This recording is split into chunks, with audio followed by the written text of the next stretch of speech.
স্বাগত দীপ্ত নিউজ আপডেটে। আপনাদের সঙ্গে আছি আমি লুৎফা ফৌজিয়া।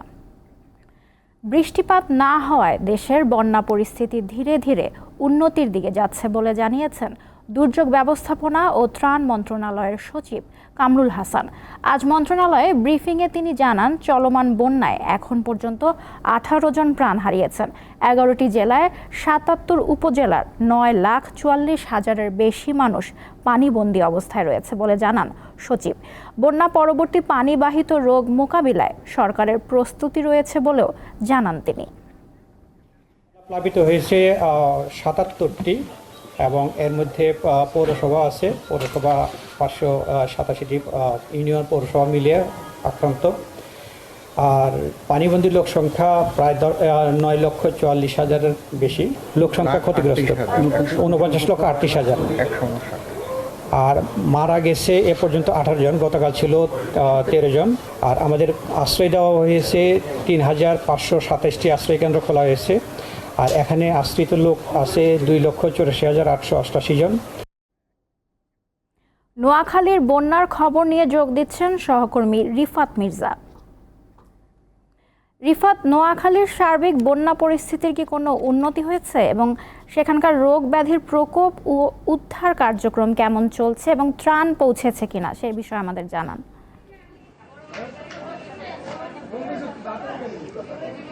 আমি ঠিক এই মুহূর্তে আছি নোয়াখালী বেগমগঞ্জ উপজেলা স্বাস্থ্য কমপ্লেক্সে। আপনারা জানেন যে বিগত কয়েকদিন যাবৎ ভারী বর্ষণের কারণে কিন্তু নোয়াখালীর 9টি উপজেলার মধ্যে কিন্তু 8টি উপজেলা কিন্তু প্রায় 20 লক্ষাধিক মানুষ পানিবন্দী হয়ে গেছে। এর মধ্যেই কিন্তু নিরাপদ আশ্রয় নেওয়ার জন্য কিন্তু বিভিন্ন আশ্রয় কেন্দ্র বা সরকারি প্রাথমিক বিদ্যালয় কিন্তু তারা আশ্রয় নিয়েছেন। আমি ঠিক এই মুহূর্তে আছি নোয়াখালীর বেগমগঞ্জ উপজেলা স্বাস্থ্য কমপ্লেক্সে। আসলে পানি যদি বন্যা পরিস্থিতির কথা বলি, সেক্ষেত্রে কিন্তু আবহাওয়ার অনেকটাই উন্নতি হয়েছে গতকাল এবং কি আজকেই কিন্তু অনেকটাই রোদের দেখা মিলেছে নোয়াখালীতে। তার পাশাপাশি কিন্তু পানি অনেকটাই নামা শুরু করে দিয়েছে। তবে এর মধ্যে পানি এবং কি আবহাওয়ার উন্নতি হলেও কিন্তু যে ক্ষতটি হয়েছে গত এক সপ্তাহে, সে ক্ষতটি পুষিয়ে উঠতে কিন্তু অনেকটাই সময় লাগবে বলে তারা বলছেন। তবে এখন আমরা যে মুহূর্তে স্বাস্থ্য কমপ্লেক্সে আছি, এখানে কিন্তু আসলে শূন্য বয়স থেকে প্রায় 8 থেকে 10 বছর বয়সী যে শিশুরা আছেন, তারা কিন্তু অনেকটাই ডায়রিয়া থেকে শুরু করে অ্যালার্জি থেকে শুরু করে বিভিন্ন রোগে আক্রান্ত হচ্ছেন। তাই তারা বারবার বলছেন যে সকল স্থানে ত্রাণ দেওয়া হচ্ছে। ত্রাণের পাশাপাশি যদি কিছু মেডিসিন সহযোগিতা নিয়েও কিন্তু বিভিন্ন স্বাস্থ্য কমপ্লেক্সেও আসতে পারেন তারা। তার পাশাপাশি নোয়াখালীতে জেলা প্রশাসনের পক্ষ থেকে যে ত্রাণ দেওয়া হচ্ছে বা বিভিন্ন সামাজিক সংগঠনের তরফ থেকে যে ত্রাণ দেওয়া হচ্ছে আসলে সেটি অপ্রতুল। এখনও গ্রামের অনেকগুলো অঞ্চল আছে যেখানে কিন্তু এখনও ত্রাণ পৌঁছায়নি। তার পাশাপাশি তারা বলছে যে আমরা কিছুক্ষণ আগে বেগমগঞ্জ উপজেলা স্বাস্থ্য কমপ্লেক্সে আরমোর সাথে কথা বলেছি। তিনি বলেছেন যে গর্ভবতী যে মারা আছেন বা শূন্য বয়সী যাদের গার্ডিয়ান আছেন, তাদের জন্য কিন্তু উপজেলা স্বাস্থ্য কমপ্লেক্সে 24 ঘন্টায় দরজা খোলা। এই কারণেই, কারণ যেহেতু শূন্য বয়স থেকে 5 বছরের শিশুরা বেশি ডায়রিয়া আক্রান্ত হচ্ছে, সেক্ষেত্রে কিন্তু পানি বিশুদ্ধিকরণ যে ট্যাবলেট, এই ট্যাবলেট কিন্তু তারা যে আসতেছেন তাকে দিচ্ছেন। তো সর্বশেষে লুৎফা, বলা যায় যে নোয়াখালীর 9টি উপজেলার 8টি উপজেলা মানুষ কিন্তু পানিবন্দী রয়েছে। এর পাশাপাশি কিন্তু পানি অনেকটাই নামা শুরু করে দিয়েছে, মানুষ আস্তে আস্তে ঘরে ফিরছে। তবে যে ক্ষতটি হয়েছে, এই ক্ষতটি সেরে উঠতে কিন্তু অনেকটাই সময় লাগবে বলে তারা জানিয়েছেন। তো এই ছিল নোয়াখালী বেগমগঞ্জ উপজেলা স্বাস্থ্য কমপ্লেক্স থেকে আমার কাছে সর্বশেষ। লুৎফা। নোয়াখালী থেকে বন্যা পরিস্থিতি সম্পর্কে জানাচ্ছিলেন সহকর্মী রিফাত মির্জা। বন্যা দুর্গত মানুষকে সহায়তার ক্ষেত্রে রাজনৈতিক ও ধর্মীয় পরিচয় না দেখার আহ্বান জানিয়েছেন বিএনপির ভারপ্রাপ্ত চেয়ারম্যান তারেক রহমান। লন্ডন থেকে এক ভিডিও বার্তায় তিনি এই আহ্বান জানান।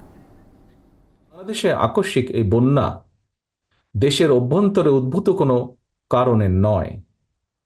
বন্যা কবলিত অঞ্চলে লাগাতার ভারী বৃষ্টিপাত হলেও সেটি পূর্বাঞ্চলে বন্যার মূল কারণ নয়, বরং এবারের বন্যার অন্যতম প্রধান কারণ উজানের দেশ প্রতিবেশী ভারতের ত্রিপুরা রাজ্য প্রশাসনের দায়িত্বহীনতা এবং খামখেয়ালিপনা। তারা হঠাৎ করে বাঁধ খুলে দিয়ে বাংলাদেশের বিস্তীর্ণ এলাকাকে ডুবিয়ে দিলেও একটি বারের জন্যও বাংলাদেশকে আগাম সতর্কতা দেয়নি। বন্যা কবলিত এলাকার মানুষগুলো এখন মহা বিপদে। সহায় সম্বল হারিয়ে লাখো লাখো মানুষ এখন নিদারুণ অসহায়। এমন পরিস্থিতিতে আপাতত কোনো অভিযোগ পাল্টা অভিযোগ তুলে সময় ক্ষেপণেরও সময় নেই। বিএনপি বিশ্বাস করে বন্যা কবলিত এলাকার মানুষের জীবন ও সম্পদ রক্ষা করাই এই মুহূর্তের প্রধান অগ্রাধিকার। আমি সারা দেশে, বিশেষ করে দেশের যেসব এলাকা বন্যা আক্রান্ত হয়নি সেসব এলাকার বিএনপি এবং এর অঙ্গ ও সহযোগী সংগঠনের নেতাকর্মীদের প্রতি আহ্বান জানিয়ে বলতে চাই, আপনারা সমন্বিতভাবে বন্যা কবলিত এলাকার মানুষের পাশে দাঁড়ান।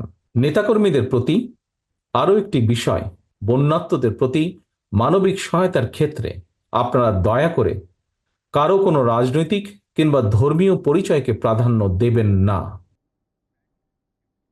কাল থেকে আবার শুরু হচ্ছে মেট্রো রেল চলাচল।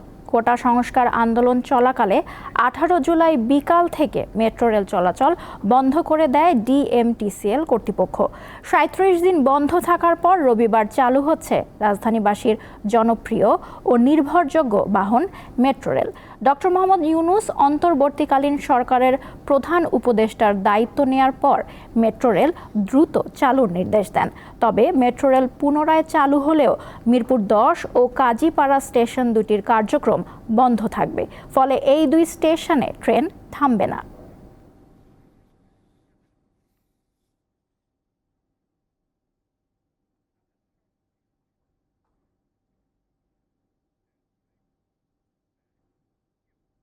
আপিল বিভাগের অবসরপ্রাপ্ত বিচারপতি AHM শামসুদ্দিন চৌধুরী মানিককে পুলিশের কাছে হস্তান্তর করা হয়েছে।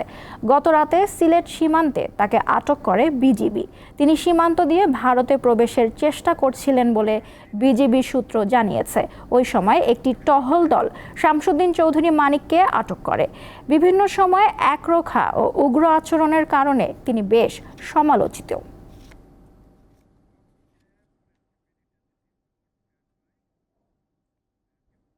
এই ছিল নিউজ আপডেটে। আমাদের পরের আয়োজন দুপুর 3টায় দেখার আমন্ত্রণ রইল। ধন্যবাদ।